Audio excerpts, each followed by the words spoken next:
So today I'm going to give you a basic introduction to GeoGebra Classic 6. Now what we'll be doing in this math class is primarily graphing functions and looking at a little bit of linear regression and other types of regression.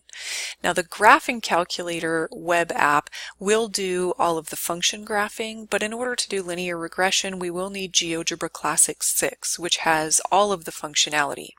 The download link here allows you to download and install on your own machine, but I'm going to be using the web-based version, which I can access by clicking Start. And so it'll open a new tab. Now these options here on the right that appear initially, those will go away, but you can get that same menu if you'd like to switch from graphing to spreadsheets or either way, back and forth. The same menu is here. If I click menu icon and perspectives, then we get the spreadsheet and the graphing option here. Those are the ones we'll be using. The default view is graphing view. Now I'm going to close this menu and go over here to graphing view and input a function. Now when you type in the function, I'm going to type in f of x and then close my parentheses and equals. Now when I type in x squared, I'm going to type in letter x and then use the caret, which is shift 6, to get my exponent.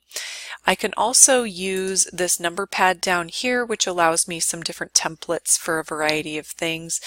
Usually there is a keyboard shortcut for these. I tend to use the keyboard shortcut. And I'll finish out here by doing x squared minus 2x minus 7. Enter. So I see my function here.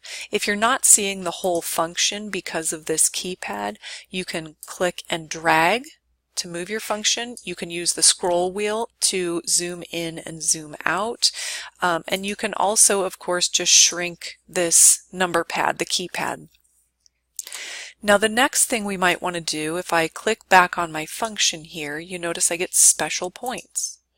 The x-intercepts are also known as roots or zeros, and they're given as points A and B. The extremum would be a maximum or a minimum, and that's given here as point C, and you can see it's a minimum in this case.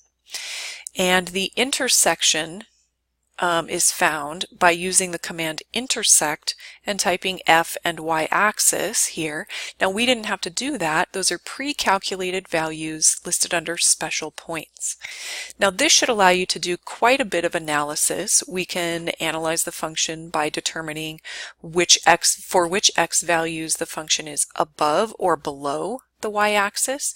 We can analyze where the function is decreasing versus where the function is increasing and give x intervals for that.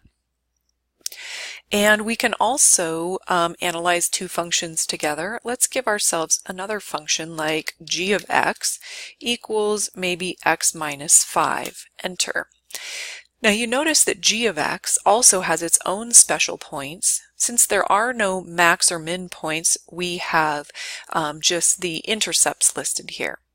Now if I want to analyze a pair of functions, then what I can do is, just as point F is the intersection of g and the y-axis, I can type in the command intersect, and you notice there are lots and lots of different options that come up here, but intersect is one option, and I can type open parentheses f comma g. Since I have named my functions using standard function notation, I can just type in f and g and it gives me the intersection of the two functions. Hit enter and we get points g and h. We can also do things like calculate f minus g. And we get an algebraic expression here, and it's automatically named h in accordance with my function naming conventions here. So I have a new function h of x, and it's found by calculating the difference f minus g. So there are a number of different things we can do here. And I would encourage you to play with this system a little bit. It will help you to analyze functions as necessary throughout the course. So feel free to ask questions as you come up with them, and I hope you enjoy GeoGebra.